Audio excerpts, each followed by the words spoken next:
Mahigit sa 40 sa mga islang ito ng Pilipinas ay matatagpuan dito sa Dinagat Group of Islands o Dinagat Islands for short.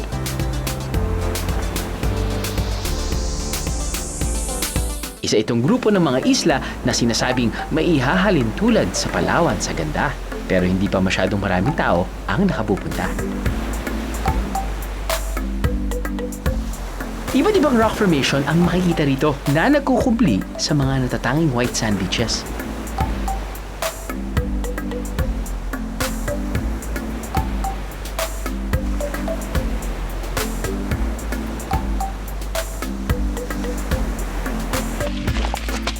Dito rin matatagpuan ang isang lawa o lake na nakatago sa bundok.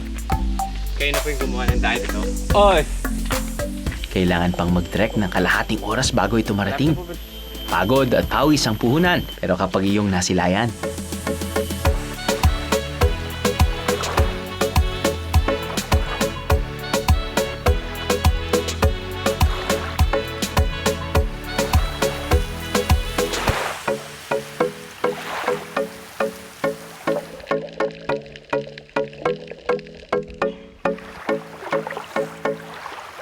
So, nandito tayo ngayon sa tinatawag nilang Maldives ng Surigao.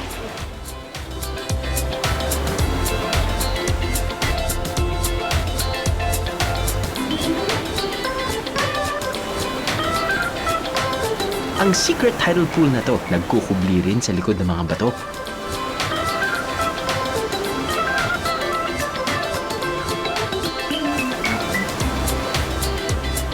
Di lamang yan ang mga natatagong ganda ng Dinagat Islands dahil kung sisisirin ng tubig. Malalaman nyo rin ang iba pa nitong kayamanan.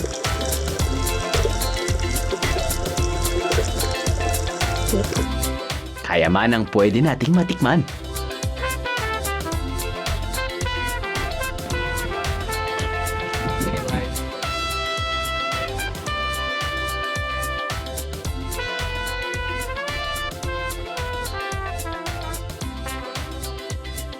Isa ang Dinagat Islands sa mga lugar sa Pilipinas na naghihintay lamang ng dayuhan nyo, Bieros. Maglaan ng hanggang 3 araw para malibot ito. Pero kung wala pa kayong oras o budget, hayaan nyong ilibot ko kayo. Get ready to get wet sa Dinagat Islands.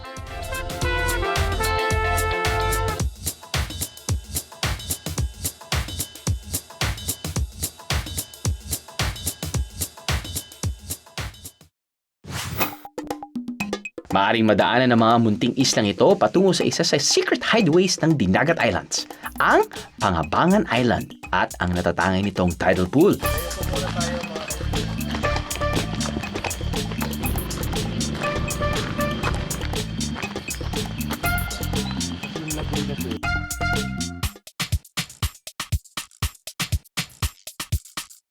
So, ito na yung Blue Lagoon. Yes. Pero sinasabi mo na Technically hindi siya lagoon. Yes, tidal pool siya. Kasi yung lagoon kasi,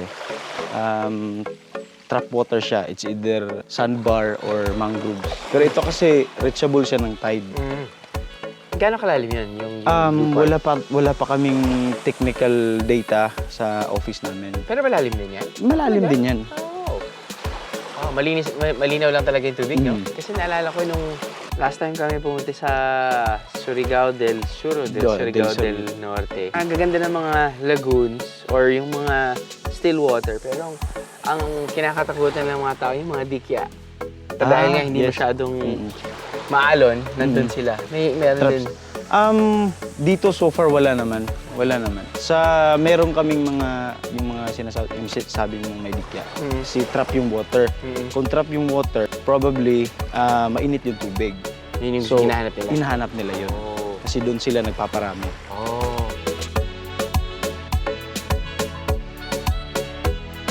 May mga konting halamang dagat na tumutubo sa blue-green water ng tidal pool. Ang lalim nito, saktong-sakto lang para sa quick dip and dive. At dahil hindi tuluyang nakabukas sa dagat, hindi gaanong malakas ang alon dito sa loob. Kalma lang, banayad lang. Ilang minutong boat ride mula sa Pangabangan, tila mapupunta kayo sa ibang bansa dahil sa kakaiba nitong ganda.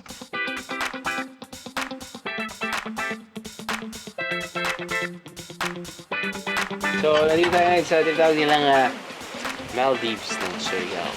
Guys, medyo umuulan lang at minalas lang tayo sa weather, pero kahit na medyo umuulan, kita-kita mo pa rin medyo maganda ang kulay ng tubig.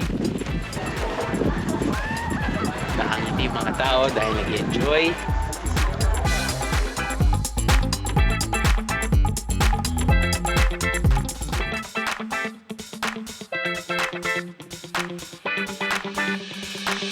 Iba't ibang activity ang pwedeng gawin sa Maldives of Dinagat, tulad ng water basketball, rafting gamit ang recycled bottles, surfboarding, at iba pa.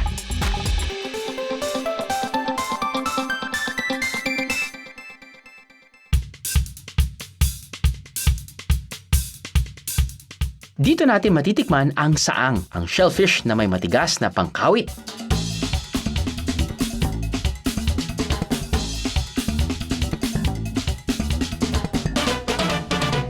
Dito raw ay niluluto lamang ang saang sa pinukuluang tubig dagat. Mabilis, simple, masarap. Siyempre, meron tayong pagkain sa harapan natin na i-enjoy din natin. Ito yung saang. Ilang beses na rin natin finiture to eh. Basta nasa tabing dagat tayo, meron mga saang. Parang pinukuluan lang yata to eh, no? Salt water. Oo. Ito, parang mga pinakamalaking saang na nakakita ko.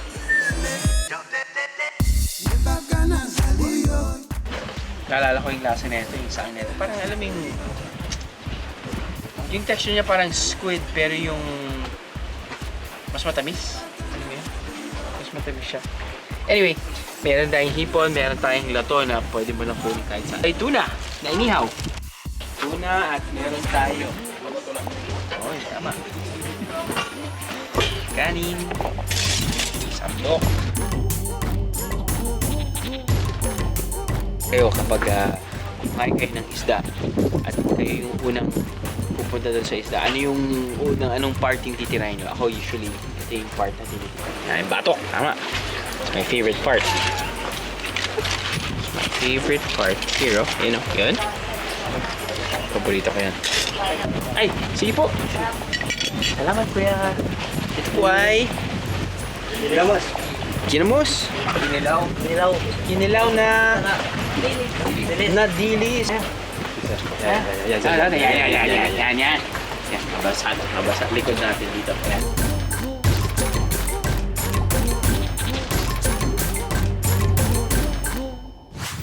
Ang Dinagat Islands ay nasa hilagang silangang bahagi ng Mindanao. Halos nasa ibaba na ito ng probinsya ng Leyte. Marahil isang dahilan kung bakit hindi pa masyadong maraming turista ang dumarayo rito ay dahil medyo challenging puntahan ng ilang atraksyon dito, tulad ng Lake Bababoo.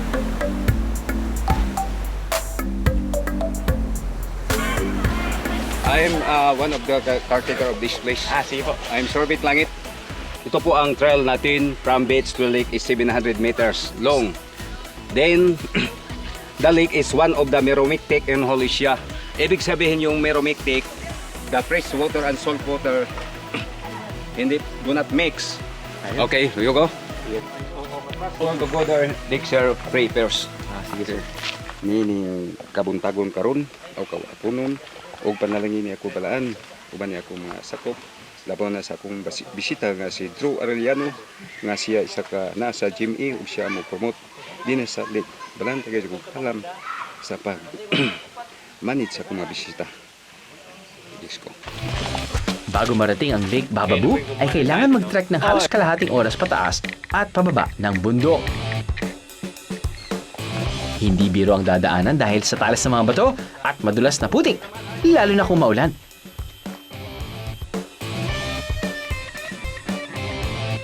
Pero pagdating mismo sa lake, mapapawi lahat ng pagod. Sulit na sulit dahil sa ganda ng paligid at linaw ng tubig.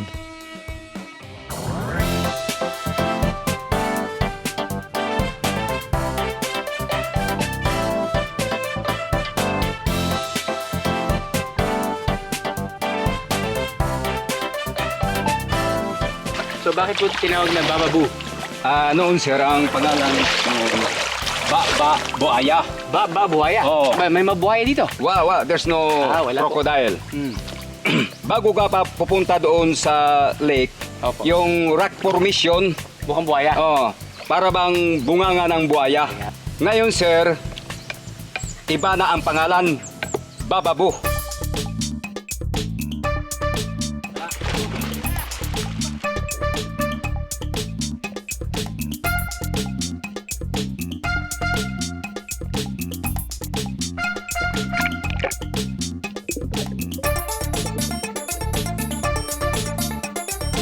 Sa ilalim ng tubig ay may cave system down na umaabot sa mahigit 2,200 feet o 650 meters ang haba. Na sinasabing pinakamahabang fully submerged cave sa bansa. Delikado at mga ekspertong diver lamang ang maaaring pumasok sa underwater cave na to. Para sa mga bakasyonista at biyahero, swak na ang paglangoy-langoy sa tubig na to.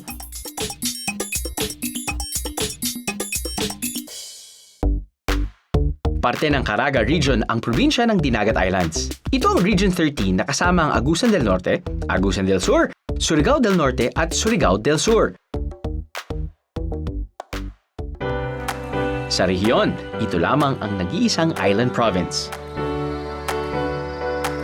Mula Maynila, lumipad kami patungong Butuan Airport.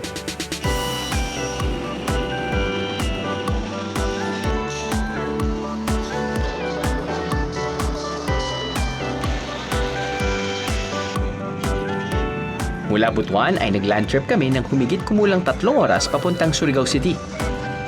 Meron din namang airport sa Surigao City, kaya na lang ang bahalang pumili kung aling flights ang pasok sa schedule nyo. And don't forget, magbaon ng tulog!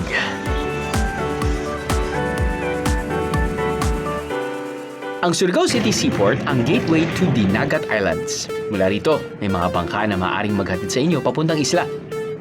Or better yet, kumuha ng group tour for around 2,000 pesos per head para iwas hassle. Mula sa Surigao Port ay maaari nang pumunta sa iba't ibang bayan ng Dinagat Islands.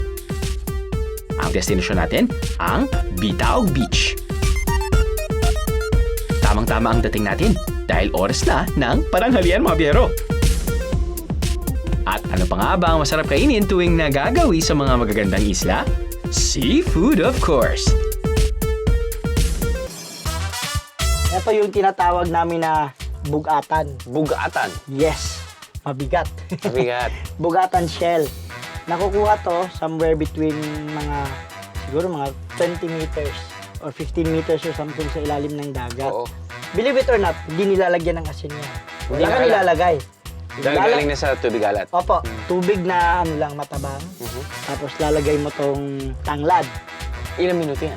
Siguro you'll have to let it boil for 3 minutes and that's it. Okay na yan. Oo, okay na siya. Tapos dito naman, meron tayong tinolang isda. Tama, clear na clear kasi fresh na fresh. Ayos. Ano kasi? Marlin po. Marlin. Oo. Ano yan? Dito lang po ba nahuhuli yan? Opo, O, dito lang, dito lang. Oo. Kasi season ngayon ito eh. ng Marlin? Oo, Marlin. Meron tayong, Kanin. hindi, paksiw na Paksiw. Marlin with talong. Di ba? Parang merong cooking show, no? Meron ka siguro cooking show. Hindi naman. Natural Mahilig lang. Mahilig lang. May papakita pala ako sa'yo. Ewan ko lang kung nakatikim ka na nito. Kung titingnan mo siya, bato lang siya eh. Pero shell siya. Martilyo. Bato, pero shell. Nakatingin ka na ba nito? Hindi pa, ano yan? Ito yung tinatawag namin na bilat bato. Bilat bato. Oh. Hindi siya bato. Pero Hindi siya shell. bato, kasi Mukha lang shell siyang bato. siya. Okay. Oo. Matagal niyo po kinakain yan. Opo, lahat ng taga rito, mahilig nito. Pag naliligo ng dagat, nagdadala ng ganito. Yan, nahugasan mo lang siya. Yan. Tapos yan, nilalagyan na ng suka o Oo, niluluto pwede mo din? lagyan ng suka, pwede mo i-diretso lang. Pero Pero, kami, dinidiretso lang namin. Para siyang milasang gatas. Ano, hugasan mo siya kasi may mga buhangin to eh. Tatanggalin mo to. Ayan, kita mo? Yung Okay. meat niya. Hugasan mo siya. O, pwede mo na siya kainin. So lasa niya parang ano, parang kalasa ba niya ng parang clams, ganyan? Ganon din, parang mas malaki lang, parang ganon. Edi masarap din niya kapag sinubukan niyo na po bang lutuin? Hindi po. Hindi, talagang ano lang siya, fresh lang siya. Raw lang. Yung pinaka-sauce na lang siguro niya, yung suka, sili, may mga Opo. ganon. Kasi parang may pagka-milky talaga siya eh. Wala po siyang lansa. Wala po. Wow. Tapos nun, binibenta po ba yan sa palengke? Hindi naman po. Kadalasan, kumukuha lang sila ng for consumption lang. Personal consumption lang. Wala ka makikita binibenta.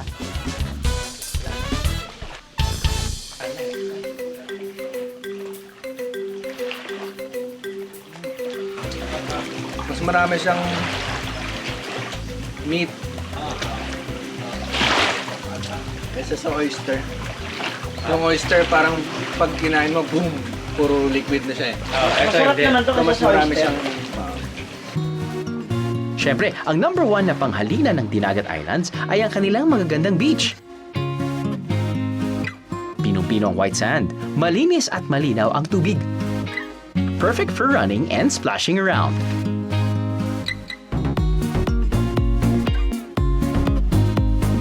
At kapag nagutom na kayo sa katatakbo sa dalampasigan o sa kapapanood ng mga tumatakbo sa dalampasigan,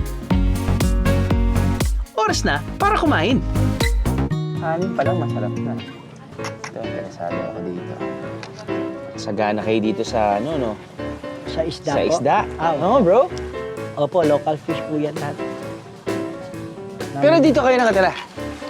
Oo, opo. parang ito lang yung pinupuntahan niyo ba every weekend? O... Dito po yung... Ito talaga dito yung- natutulog minsan sa bahay doon. Mm. Kaya sa San Jose, meron din doon sa asawa ko. Oo. Depende lang. Pag gustong mag-chill-chill, dito. Chill-chill, no? Oo. Eh, ang ganda-ganda ng lugar niyo dito. Maganda yung buhangin, malinis yung tubig. Oh, speaking of buhangin, yung buhangin kasi namin, napansin mo, sobrang pino. Mas pino pa sa white sugar eh. Ano siya, galing siya sa, sabi ng lolo ko, thousands of years ago daw, yung bato na yan daw, yung mga marble na yan ngayon lahat na nakikita mong bato dito is marble. Before daw, naging limestone pa daw siya, marupok. Eto daw yon. Correct. Oo, tsaka nagko-constant shed off din. Correct. Nag-erode siya, so eto yun. Ganda, pinong-pino. Oo, sobrang pino nga eh. Pino. Eh, di ang dami mga turista pupunta dito. Opo. Meron naman po. Pero may, kumbaga, limitado yung pagpasok ng mga turista dito, limit niya. Oo, nililimit. Hindi mo Correct. ino-overload yung place kasi sa liit ng lugar natin, di ba?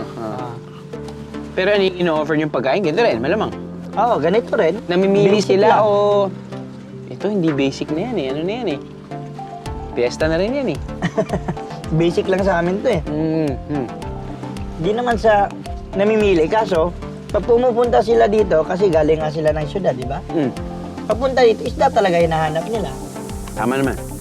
Eh sabi nila, yung isda raw rito, iba raw yung lasa kasi fresh na fresh eh. Tama. Mga taga rito, hindi kumakain ng isda na kahapon. Yung galing sa ref, wala, hindi kumakain yung mga tao dito. Oo, Wala kailangan lasa. yung bagong huli talaga. May laban.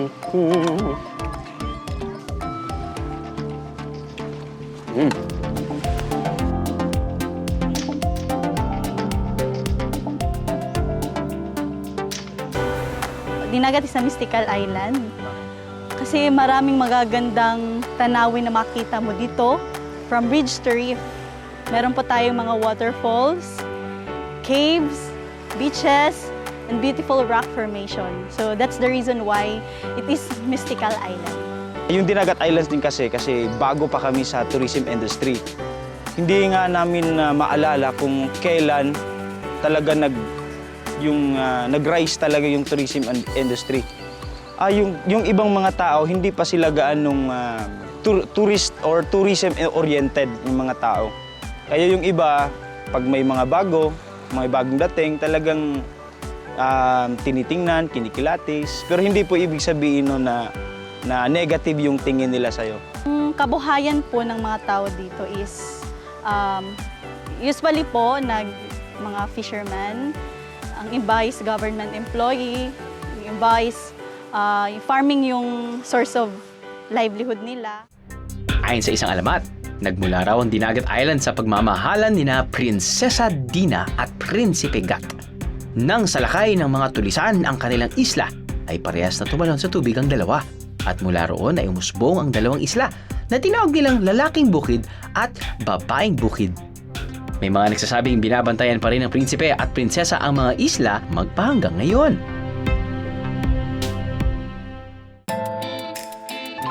Sa munisipalidad ng Libho, marami pang ibang paraan para ma-enjoy ang tubig ng Dinagat Islands.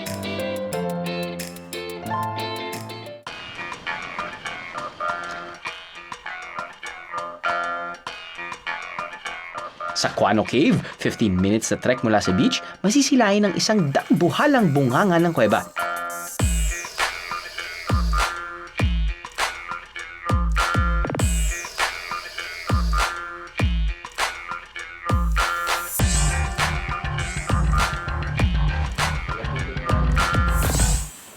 Sa loob nito ay may malamig na freshwater pool kung saan pwedeng maligo.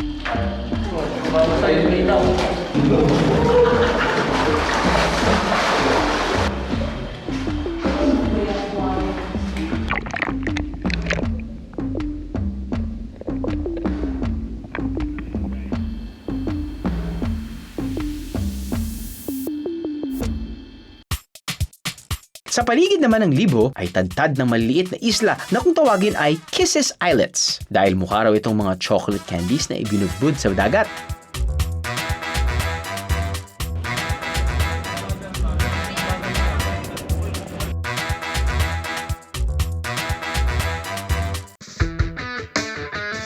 Kukunti pa lamang ang mga resort sa Dinagat Islands dahil karamihan daw ng pasyal dito ay day trip lamang at bumabalik naman ang mga bisita sa Surigao City pagsapit ng gabi. Pero kung pipiliin niyong sa mga isla magpahinga, welcome tayo dito, biheros! Kami, sa ngayon pa lang, yung Dinagat Islands is hindi pa kagaano ka high-end yung mga amenities, facilities, tsaka yung mga accommodation facilities namin. May mga islands din na nagkikater ng mga activities. Pero yung minsan, yung iba, wala pa talaga. Yung base lang din sa mga pumupunta dito is yung mga backpackers, yung mga adventurers.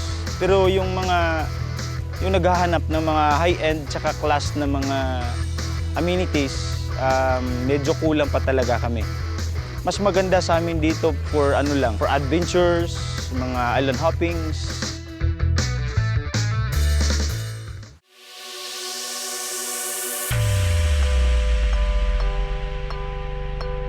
Talagang hindi maubusan ang magagandang water attractions at beaches dito sa Dinagat Islands. Sa munisipalidad ng Cagdianao, matatagpuan ang pinakamalawak na beach ng probinsya, ang Hinabian Beach.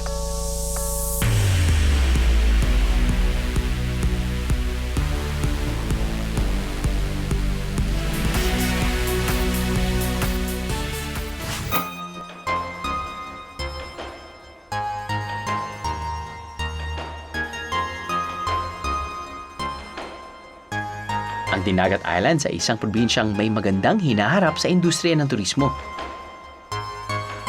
Iba't iba ang atraksyon kada isla at sa ating mga napuntahan at nakita, buhay na buhay ang kalikasan. Ang tubig na pumapalibot sa mga islang ito, siya na rin nilang ginagawang puhunan, pang-akit at kasangkapan.